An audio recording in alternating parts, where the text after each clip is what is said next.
Zirkzee sur le point de retrouver l'Italie, Murillo suscite un vif intérêt de la part de Chelsea, le Milan AC lorgne sur Mateta, Manchester United à la poursuite de Fede Valverde et la Premier League s'invite dans le dossier Vinicius. Bienvenue pour ce nouveau point mercato. Allez, on ne perd pas de temps, on décrypte tout ça ensemble. C'est parti.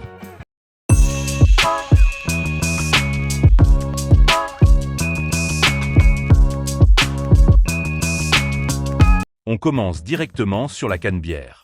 Si vous suivez la Ligue 1 française, vous savez que Matt O'Riley a un profil qui plaît énormément. Eh bien, ça se confirme, l'EM est sous le charme. Prêté par Brighton jusqu'en juin 2026, le Danois a convaincu Roberto De Zerbi. Selon Sky Sport, l'UM ne veut pas attendre. L'objectif est clair, transformer le prêt en transfert définitif dès cet hiver. C'est un signal fort, Marseille construit sur le long terme. Direction la capitale maintenant. Le PSG est en embuscade sur un dossier complexe. Marcus Rashford. La situation est tendue. Le FC Barcelone est sur le coup, mais la clause libératoire de 35 millions d'euros fait hésiter les Catalans. Paris, de son côté, est prêt à dégainer si le Barça flanche. C'est une course contre la montre qui s'engage. Mais ce n'est pas tout pour Paris, qui surveille aussi la situation de Dayo Upamecano. Le défenseur français veut prolonger au Bayern, mais à une condition. Une clause libératoire dans son contrat. Le Bayern pousse pour signer jusqu'en 2030, mais attention, le PSG et le Real Madrid rôdent. Si les négociations coincent en Bavière, attendez-vous à une offensive parisienne.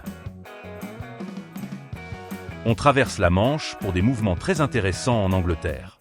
Parlins de Leeds United.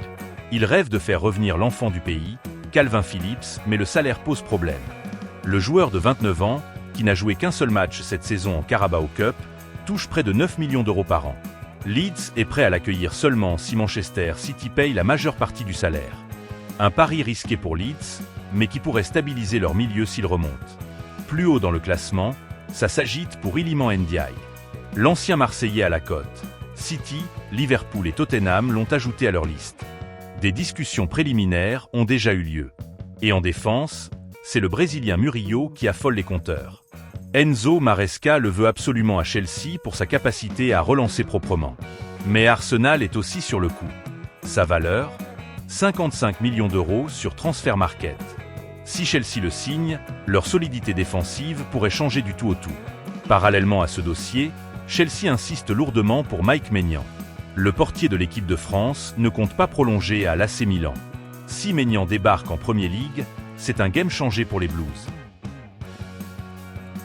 De l'autre côté, en Italie, l'AS Roma flaire le bon coup avec Joshua Zirkzee. L'attaquant pourrait arriver en prêt dès janvier avec une option d'achat liée à la qualification en Ligue des Champions. Il connaît la Serie A par cœur, c'est un pari intelligent de la part des Romains. Et un mot sur Jean-Philippe Mateta. L'attaquant de Crystal Palace, devenu international, est ouvert à un départ en 2026. L'AC Milan le surveille de près. Son profil de pivot et son jeu de tête sont des atouts majeurs en Italie. Un dossier à suivre pour l'été prochain. On termine avec les infos les plus explosives de la semaine. Manchester United rêve de Federico Valverde. Oui, vous avez bien entendu. Pour l'instant, l'Uruguayen est bien à Madrid. Mais selon le Daily Mirror, United est prêt à bondir au moindre signe de lassitude du joueur, espérant refaire le coup Casemiro. Pour reconstruire leur milieu, ce serait le coup du mercato si le transfert se concrétise. Mais la vraie préoccupation côté Madrid, c'est le dossier Vinicius. La situation se tend terriblement. Le Brésilien serait fâché contre Xavi Alonso et refuserait de prolonger son contrat qui court jusqu'en 2027. Liverpool et Manchester United sont déjà en alerte rouge. Le Real Madrid est dos au mur. Ils doivent gérer ça très vite pour éviter une catastrophe industrielle et un départ libre.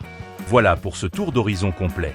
On voit bien que le marché des transferts est en train de muter, avec des clubs anglais ultra agressifs et des géants espagnols qui doivent sécuriser leur cadre. Dites-moi en commentaire, Vinicius en Premier League, vous y croyez ou c'est du bluff pour négocier son contrat?